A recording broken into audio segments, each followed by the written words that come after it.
Assalamualaikum warahmatullahi wabarakatuh. Pada kesempatan kali ini, saya akan membahas mengenai kesiapan kita menghadapi digitalisasi di tengah pandemi COVID-19. Sebelumnya, saya akan memperkenalkan diri terlebih dahulu. Nama saya Rafika Indah Sulistiawati, NIM 19010260072. Saya mengambil konsentrasi televisi dari jurusan Komunikasi Penyiaran Islam, Fakultas Dakwah dan Komunikasi Winwali Songo Semarang. Sebelum kita membahas lebih lanjut, lebih baiknya kita mengetahui apa sih itu digitalisasi. Digitalisasi itu merupakan sebuah proses alih media dari bentuk tercetak, audio, maupun video menjadi dalam bentuk digital. Dan digitalisasi ini dilakukan untuk membuat arsip dokumen dalam bentuk digital. Untuk fungsinya itu seperti mesin fotokopi. Dan untuk membuat koleksi perpustakaan kita itu menjadi digital. Jadi, semua dokumen kita seperti dokumen tercetak ataupun dokumen audio, bahkan video pun itu dapat diekstrak atau dipindah ke dalam bentuk digital. Lalu di masa pandemi COVID ini, dunia itu telah beralih menjadi dunia virtual. Berbagai macam aktivitas manusia dituntut untuk serba online. Dengan adanya kecanggihan teknologi di segala bidang, telah merubah aktivitas manusia dan pola berkomunikasi antar manusia itu menjadi virtual.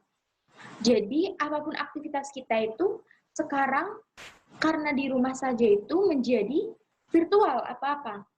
Dan secara itu, ada pun beberapa fitur aplikasi yang mendukung kita tetap di rumah saja seperti aplikasi Zoom, Shopee, Gojek, Halodoc, dan masih banyak yang lain yang membuat kita itu serba virtual. Hal tersebut dapat memungkinkan kita melakukan aktivitas hanya dengan di rumah saja tanpa bertemu. Jadi kita bisa berbelanja ataupun kita bisa pesan makanan, kita bertemu dengan teman, atau kita konsultasi tentang kesehatan pun itu bisa melalui virtual. Lalu, bagaimana sih peran media dalam pandemi ini? Peran media itu sangat berpengaruh dalam memberi informasi yang sangat hangat terjadi. Berbagai media massa seperti media cetak ataupun media konvensional pun itu mulai memperbarui diri, mulai berkembang ke dalam bentuk digital. Contohnya, dalam media cetak itu seperti koran, majalah, tabloid, dan lain sebagainya itu mulai merambah dunia online. Jadi kita dapat menemukan koran, majalah itu biasanya terdapat di kertas, itu kita bisa menemuinya dalam smartphone kita. Kita dapat membacanya itu dalam keadaan apapun dan waktu apa yang kita inginkan. Dan beritanya itu pun selalu up to date dan hangat. Dan ini juga saling berkaitan dengan konvergensi media. Lalu, apa sih konvergensi media itu?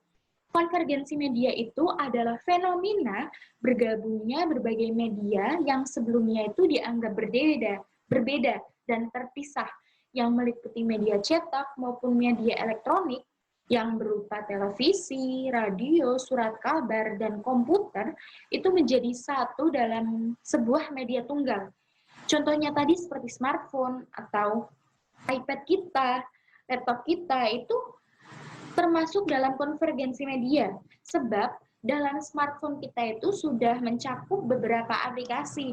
Seperti kita bisa menonton video di situ, menonton televisi juga ada, membaca berita, mendengarkan radio itu cuma dalam satu genggaman tangan saja.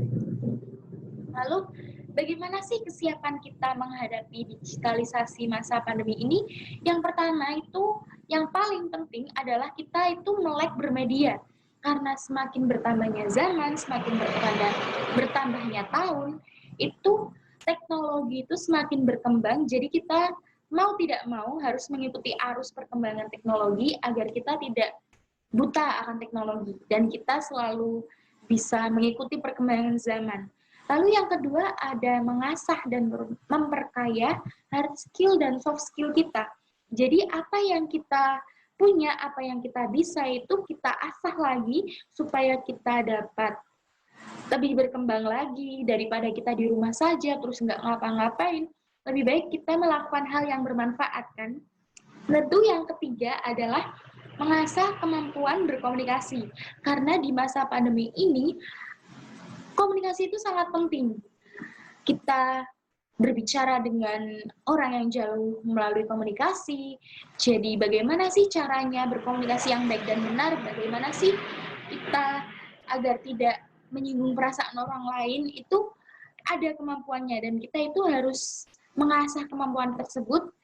Mungkin bisa nanti berguna bagi kalian kalau kita itu bisa berkomunikasi yang baik dan benar. Dan yang keempat itu adalah memperluas pergaulan.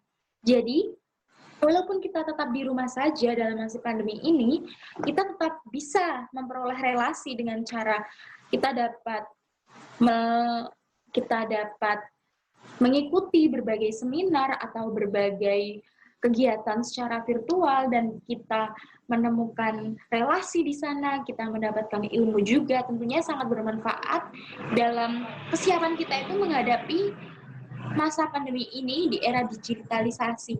Dan yang kelima itu kita dapat mencari pengalaman. Walaupun kita tetap di rumah saja dalam masa pandemi ini, kita dapat mencari pengalaman melalui mungkin kita bisa belajar apa untuk kita bisa berpengalaman di bidang itu, dan pastinya juga bisa bermanfaat bagi diri kita sendiri. Mungkin kurang lebihnya itu yang dapat saya sampaikan.